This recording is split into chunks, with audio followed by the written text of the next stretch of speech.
You can see with a little bit of side light that there are little grooves and ridges in the end that will not do if we expect to get a nice dovetail joint.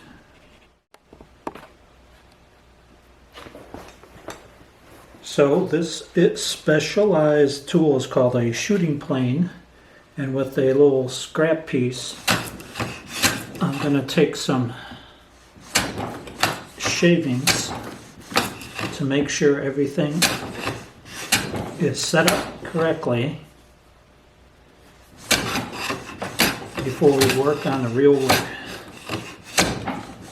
or real pieces. There you go.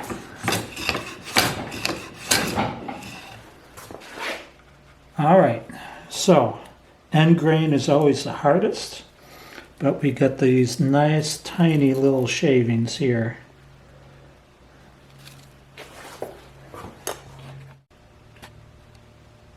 So you can see by looking at this edge that it was not very square, even though it looked okay to the eye. And we still have a little bit more to do because of that rough area has not yet been shaved down.